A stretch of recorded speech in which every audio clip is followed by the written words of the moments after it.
So today, I'm gonna go over the basic mechanisms of a speed cube and what makes a speed cube, and it's fairly simple. There's not much to say except that for one thing, okay, on a speed cube, if you look at the edge caps, edge pieces, as you can see, the edge pieces have edge caps, which creates no gap. So in turn, I think that's a better option because it creates like more surface area, which means there's more there's more area for the lubricant to spread around and hence go faster, which makes a speed cube a speed cube. Yay! Okay, so to know what a regular DIY would look like, see how these edge pieces don't have caps? Yeah. So that in turn has a lighter sound. Let me have a better example. These have see how it has a lighter sound?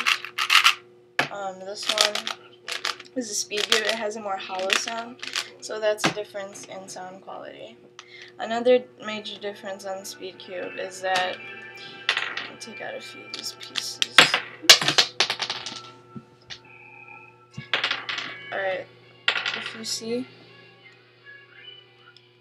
the core, it has a reddish orangish core, and it's actually really good. There's a video of the owner of Cube for You smashing it with a hammer, and basically it didn't break, which is good, which means it's very durable, and by far, in my opinion, it's my favorite core to use. It's just really good. So yeah, I mean, it just makes the cube a lot faster. If you want another example of what the core would look like, this is my yellow cube. There's the reddish orangish core. It's basically found in all the speed cubes, and highly efficient, I would say myself.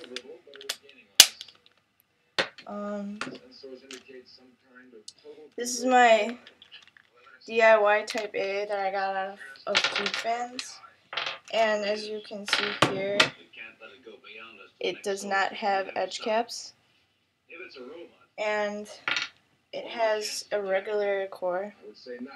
It's a yellowish core. It's regular, and it's it's a decent core, but like I said, I honestly prefer the reddish orangish core just because it's more durable and it's more efficient. But this is still good.